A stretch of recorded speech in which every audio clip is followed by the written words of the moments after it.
Hello, everyone. Welcome to AgricTech Founders Diary, powered by AgricTech Digest. I'm your host, Kenneth Obayuana. Today, we're having an amazing conversation with a very amazing guest joining us in the studio. But before we start, I would like to remind everyone of it that we should not forget that one of the biggest challenges in agri-tech is not building technology. It's getting farmers to trust and adopt it. Many innovations look promising on paper, but struggle once they reach the feed because trust has not been earned.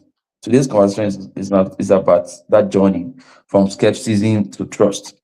We are joined by Toby Aziz, widely known as the last giddy farmer, who brings a grounded farmer's perspective, what it really takes for new technology to be accepted on the farm by the farmers. Before we get to this conversation, a quick note. This episode is supported by the AgricTech Investors Group, a private in, a private a private and a vetted community where agri-tech founders and investors have real conversations about market access, adoptions, fundings, and scale across Africa agricultural ecosystem. If you are building or investing in agri-tech and want deeper practical discussion like this, you are welcome to join us.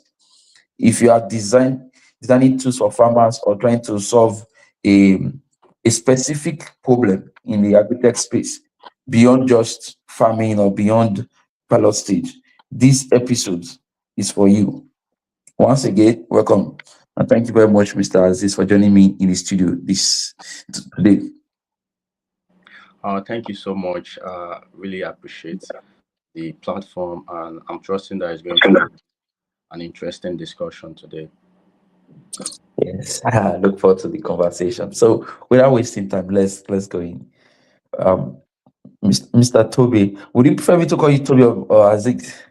My name is Toheeb, not Toby, but you can call Okay, me sorry. as Sorry, I should call you what?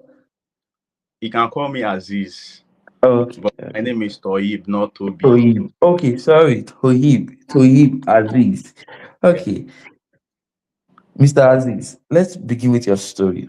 What first brought you into farming? How did your journey into farming started? Okay, so I officially started farming in 2019, when Mhm. I began crop production and a bit of livestock production as well. That's catfish.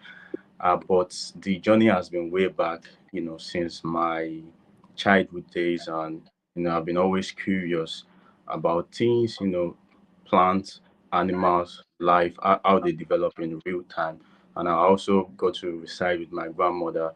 She also did agriculture and you know and agribusiness. So I've always had it in mind that I was going to do something, right? But what I saw with her and settings that she operated, and in the rural area, food insecurity, and also they were doing a lot with farming, but they couldn't get as much as they should be getting because of lack of a lot of production enhancing factors, right? And leading to low productivity. So I had it in mind since then that I was going to engage in farming to contribute to food security, make an impact, but not only in farming, but also help to extend information, input facilities, to the farming population, to the rural people that have agriculture as their major livelihood, right? To impact them positively. So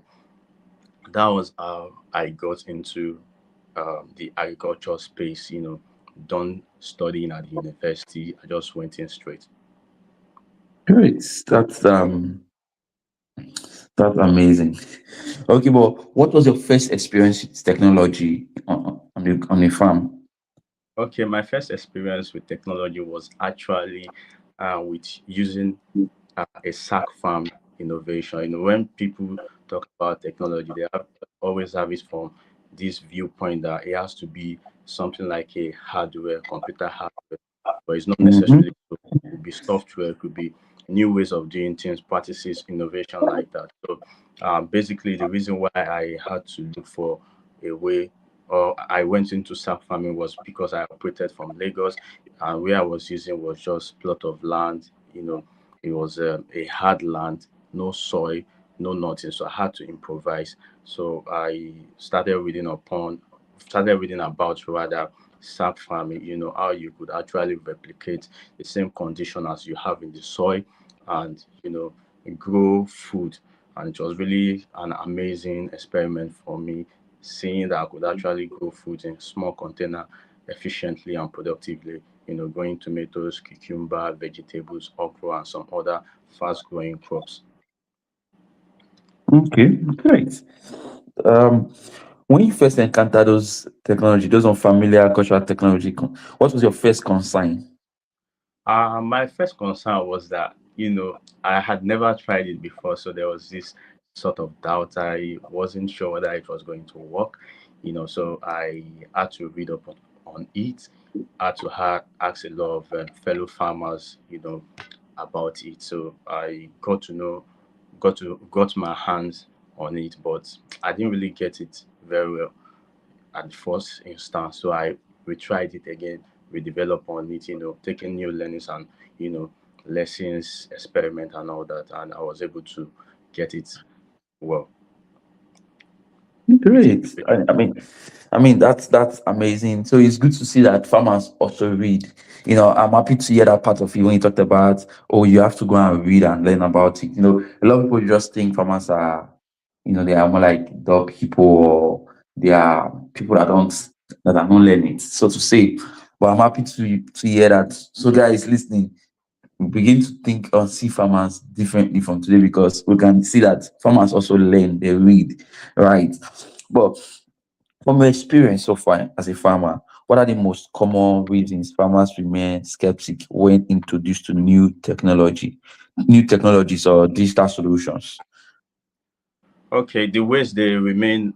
Yeah, yeah. Some of the common reasons the farmers remain skeptic. I think one of the common reasons is they remain skeptic is whether the solution that is being brought to them is going to work or not. And number one is that because of past experiences, either they've applied some agrochemicals, it didn't deliver on the benefit, or the advantages and the address of the pain point that was said that it was going to deliver for them. Or it could also stem from being very curious. Many of our farmers, smallholder farmers, they operate in this sort of resource constrained environment. So they are trying to be very prudent with any decision they are making, right? So they want that they sort of analyze this from benefit cost uh, uh, perspective. So if that is going to give them the uh, the things that they are looking for, they can easily break that barrier of doubt. Hmm, amazing. So it's good. It's safe to say that farmers are more looking for solutions. So if technology is solving the problem for them, they will definitely adopt the technology, right? Exactly, exactly. That's good one, because most times, what's also your thought about this? Most times you see agritech founders building, um, and they don't build with farmers in mind. Like they don't build with farmers. They build for farmers. So I've talked about that several times on this podcast. Our farmers are building and they don't build for farmers. They don't build with farmers. They build for them. So I would like you to throw some thought around that. Do you think that's one of the reasons why farmers are now adopting those technology, as the technology is not really fit? Yeah, absolutely. Is not even one of the reasons, is more one of the major reasons why farmers are not adopting those technology. And it's also a leading factor why, agri-tech startups they fail, because they are not solving real problems, right? So, and I'm happy that you are mentioning this, and it helps to lend voice to this, and also helps to reshape the narrative, right? I was reading a report, or I was Mm-hmm. privy to a report recently by Tech Kaba Insight and also some students from Abraham Lincoln University, right?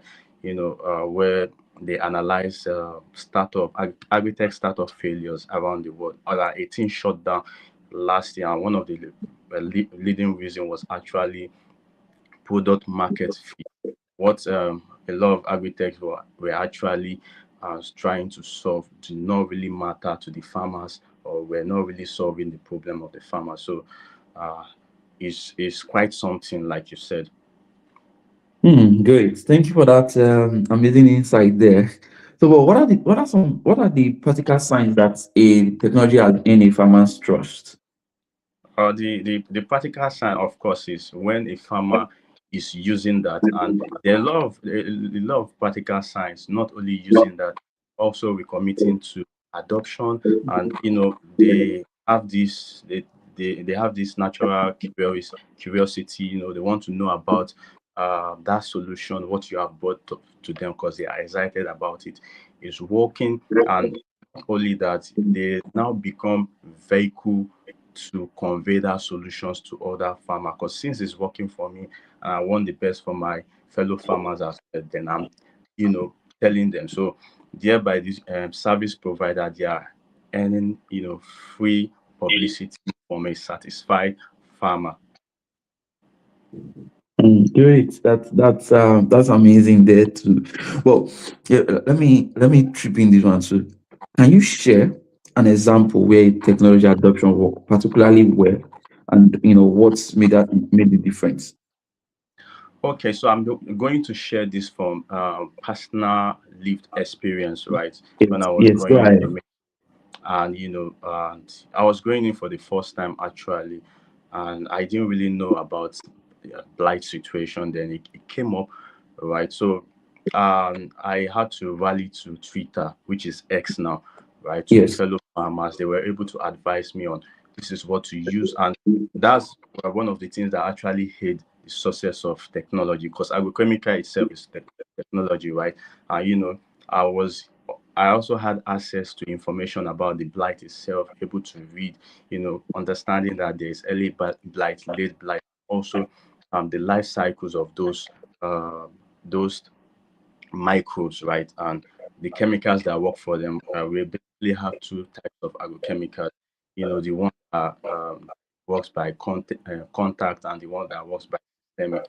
So this information from researching myself and also reaching out to farmers, enable me to arrest that particular disease. 'Cause if I didn't have access to those things, my whole farming projects could have been decimated at that point, and all my energy, dedication, investment could have gone to waste. Great. And I like that you mentioned Twitter, formerly like X, formerly called Twitter now, because that's alone what you did there already. Was you leveraging on technology already? Because X on its own is a technology. When people hear technology, they're thinking of drones, they're thinking of softwares or hardwares, like apps, so to say. But just using S to sell your products is already you leveraging on technology. Selling, leveraging on Facebook to sell your farm products, or leveraging on S or Facebook to get information like yours. Because on that platform, you can connect with, let's say, a cultural extension agent, and you're able to get information from them. That's you already leveraging on technology. Because most times people think technology is one app, like I said. So thank you very much for sharing that experience with us. But moving on, what mistakes do do innovators often make when introducing new technology to farmers? Okay, I believe, I don't want to use I think, because I'm a farmer, right? And Yes. also by So when profession. they introduce it to you, so yeah, what do you think is the mistake they're making? Yes. Okay, so I think the mistake that they make is being focused on the innovation to forget the human side of it, and to forget the farmers themselves. So most innovation are usually this sort of the provider producer centric than having the thought of farmers in mind. So you are thinking about what the problem of farmer is and producing solution. You are not actually thinking from their own part that what is it that they face from their own perspective. So in that way, if you are creating solution from your own view, it might not really address the pain point of the farmer. So it's why we, as much as possible, in ensuring an effective and sustainable solution that will call for co-creation with farmers, to hear their thoughts and enable their participation in the whole innovation development process. So it works that way. Great. Amazing. Amazing. Now, let me ask. Okay, still on asking question first before we move on. What are some of the ways you think they can avoid? What are some of the things they can do to avoid some of these mistakes you just mentioned? Okay, so one of the ways that I think they can actually avoid this is to, commit to research itself. Going to the Yes. field, and going to the field, it also entails speaking to the farmers themselves. What are they facing? Learning from them. Also operating with cooperatives. They are close to farmers and engaging the farmers in demonstration, co-creation, and all this. So with that, you are able to come out, come up with and elicit in real time, you know, what are the main problems farmers they face, and also what uh, do they really need solution for, and how do you go about delivering those solutions? Because many times it's not just about creating solution that addresses problem, but also the mode of delivery, the distribution channel is also important. Talking about delivering in their local language, basic, uh, Yes. basic understanding and all that. So, to summarize everything is to involve the farmers, come down to their level, and meet them in the appropriate way. Great. I mean, I like the talk. You talked about coming to their levels, be able to speak their language, speak what they can understand. That way, and the necessary might not be like let's say Nigeria, for example. The necessary might not be you speaking Yoruba. Could just be breaking it down in a simple term that they can understand. Exactly. Yes, I completely agree with that thought there. Well, okay, moving on now. What factors most effectively help farmers? What factors most effectively help farmers overcome skepticism or demonstrate results when it comes to adoptions? The basic factor that helps farmers to overcome skepticism and Yes, also you know uh, commit to the innovation use over a long period of time is basically to know that what they are going to use is going to work for them, is going to fit their situation, is going to address their problem. And how do you ensure this? It's basically one of the um, easiest, or should I say reliable way that to do that, and that is being done, is to actually do it through fellow farmers. There's something that they call the farmer um, approach to extension, whereby you find a farmer, uh, maybe he's learning about what you want to disseminate, or you are going to train that farmer, and they have this sort of trust in their fellow farmer, or if the person is even an opinion leader, or someone that commands respect, for honesty, leadership in their space, right? So through that way, if you are introducing that innovation through that person, then it's much easier for the farmers, to adopt, and it's giving them testimonial based on what he has uh, tried, tested, and proven. Then in that way, they are able to uh, adopt faster. And you could also leverage on farm demonstration as well, inviting farmers yes, and having them.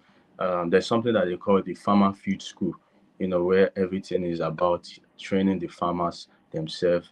It is experimental, not uh, classroom based. and the role that the extension agent is just playing there is basically as a facilitator, just directing one or two things, and also, you know, enlightening or clarifying on some complex issues, right? So that's basically it. Great. That's that's a good thought there, because most times, lately, most of the architect startup that I'm seeing or that I've worked with, they don't really do farm demonstration again.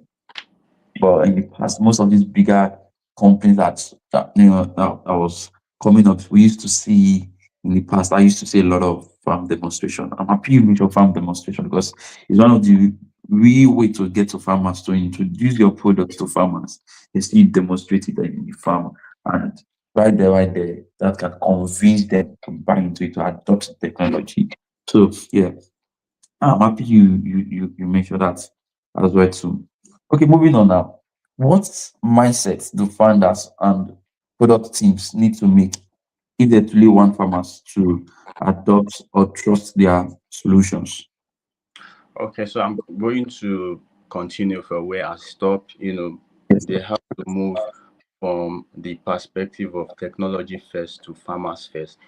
Solving Mm-hmm. real problems and not just chasing fancy features, optics and hypes, and also understanding that trust and adoption takes time uh, to to build, for both the group. There's something that we call the innovation adoption process that um, every potential person to adopt an innovation, or even farmers at the group, they have to go through, from skepticism, to having a bit of belief, wanting to try it or not trying it, and also later trying it. And even at that stage, you still have some laggers that they would not try it, right? Mm. Because they don't really believe in it, or maybe they are resource constrained for one reason or the other. So Mm-hmm. Yes. it's not the work of the extension agent to berate them that upon all the education that we've given you, but to try to understand and work with them over time, to adopt the innovation, and also to avoid uh, uh, wanting to be perfect. It's good to accept that things can be good enough, right? Do your best, and you corroborate it with simplicity, and Mm-hmm. also stop assuming that everybody is digitally literate, right? We might say that the literacy, education literacy in the country is high, and we are having deeper network connectivity. And people are now having smartphone and all that, but it's not necessarily that way. The is the use of phone and all the understanding of digital devices is the full. Your best bet is to actually go with simplicity and basic language, or meeting farmers, or delivering innovation to farmers in their local language. And also for you, you have to understand that as much as you care for risk reduction, you want to mitigate risks for farmers to be able to onboard them onto your platform, adopt the innovation. You have to also consider your return on investment. It's two ways, you know, without solving a real problem, you don't have anything, you don't have a tangible company. And also, if you are not making money, you are not, you won't be able to sustain your operation. And the last one is basically to embrace co-creations, understanding that farmers, they have knowledge. It might be indigenous knowledge, but it works, and they are experts in their own way. So leveraging indigenous knowledge and scientific knowledge could create a very effective and sustainable solution. Mm. That's really good. Thank you very much. Thank you very much. Okay, You're looking ahead, what changes in the broader ecosystem, like let's say policy, incentives, education, or community support, would make adoption easier for farmers? Okay, so let's revisit what I was saying about why agritech startups, why they fail, and one of the leading reasons is actually due to operating expense, capital expenditure, and the cost of serving the farmers, and in a way that if the retailing or the service price is too high, farmers might not be able to adopt. So the first thing to actually look into is policy incentive, um, giving the right subsidy, tax break, not Mm-hmm. just to any agri-tech, but agri-tech, proven agri-tech that are solving, you know, real problems. You make import of quality tools easier for them. You also establish credit schemes, tied to tech adoption. So if that is done, it can actually help to reduce the friction. And also we look at the training and digital literacy itself. We want to ensure that we conduct widespread program, via extension services, school cooperatives closer to the farmers, and also to ensure that it's cut across divides, impacting women, youth, and the vulnerable and the marginalized. And we want to look into the infrastructure itself, ensuring better rural internet, since bulk of our farmers are in the rural area community, and also ensure power is very important. Good access to make you know digital tools available, and also the vehicles that farmers, I mean the groups that farmers are in, you make them stronger, stronger farmer cooperatives, you know, and this way, if you have a stronger cooperative, farmers can pull resource together to be able to assess uh, a particular innovation that they might not be able to access individually. I give you an example: the cluster farming used to access tractor, mechanize, uh, implement tools and all that an individual will not be able to access alone. And lastly, I would call for ecosystem collaboration, like I've mentioned before, co-creation. So it won't just be between the service provider or solution manufacturer and the farmer themselves, but it has to embody other stakeholders. So like the government, NGO, banks. So what are we trying to do here? We are trying to spread the risks around such that farmers, when they engage in certain activities that is going to, and they need production enhancing inputs, like tractor, agrochemicals, and all that, right? So they are able to get credit to easily um, access those things. And also um, they have this sort of insurance as well. Should things go bad, who is going to pay the fees? And just to create a sort of soft landing that motivates farmers adoption, their willingness to continue to produce, contribute to food security, cheap foods, and generate employment, spread opportunity that impact other sectors and the overall economy at large. Hmm. Thank you very much, Mr. Aziz. Thank you very much for these deep insights that you shared with us today.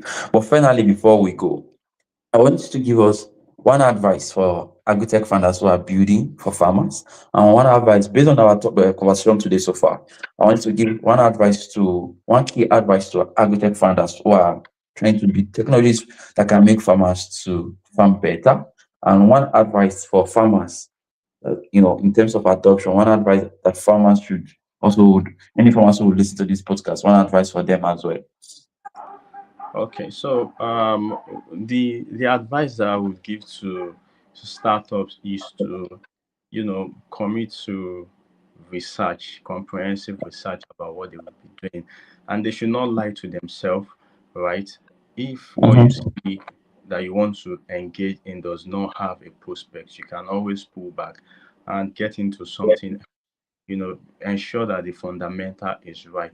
And as well, when the fundamental is right, things still do not go your way. You need perseverance, resilience, and also a an adaptive strategy to actually, um, um, go against the storm, right? So for farmers themselves, I wouldn't want to talk about some of the things that they can actually do to increase their, right? Because we've talked about it a lot, but I just want to advise them themselves that farmers, they see um, extension service uh, input coming from farmer, from the public sector, government, and sometimes from private service provider as free, as cheap. But they have to be ready to you know uh, part with some money to be able to get this innovation. If you really know that you need it and it's going to impact you, the evidences are there that innovation, they enhance production, they improve productivity, and you get um, higher harvest, good ROI, right? So if you're having all these things and the benefit are more than the cost, you've done your mathematics, then why not, you know, part with some money, right? So they should learn to view their venture other than farming, other than agriculture itself. They should see it from the lens of agribusiness. This is a business, and it's a serious business, you know, that could create money, transform my life, and impact the uh, country at large. Then I should invest in it. So that would be my advice to the farmers. Thank you very much for that advice. Thank you very much. Thank you very much, Mr. Aziz. This was really, really good conversation. Thank you for sharing such honest insight from the field. You have shown us that adoption starts with trust, and trust is built through respect and relationships. And before we wrap up this conversation is powered by the AgrITech Investors Group called AgrITech Investors Group, a private invite-only community where agri-tech founders and investors have honest conversations about fundraising, market access, farm adoptions, and scaling with solutions across Africa's agricultural ecosystem. If you are building or investing in agri-tech and want deeper practical discussions like this, just just look for a way around. There might be a link around to join or to register to be part of it. You are welcome to join the agri-tech investors group. To our listeners, if you are working on agritech innovation and want to share your story or agritech founders diary journey with us, fill out the guest intent form link in the episode description as well. You can listen to this episode on Spotify, Apple Podcast, and follow Agritech Digest for more conversation shaping the future of agriculture. Until then, we'll see you next time. Keep building trust, keep learning from the feed, and keep going with purpose. Thank you, everyone, for joining us today again. We'll see you again. Bye from us. Thank you. Thank you very much, Mr. Aziz, once again for joining. Thank you. Can I quickly pass a comment before you go? Yes, please. Yeah, so I just want to appreciate, for bringing me up to the platform, and also to commend the work that you are doing, because it's part of the solution to actually creating trust, and enabling respect to ensure, adoption of solution that could impact the livelihood of the farmer. So I just want to commend you on that. That good work, and keep on with it. Thank you very much. I appreciate you. Welcome. Okay. All right. Have a lovely day, everyone. Bye.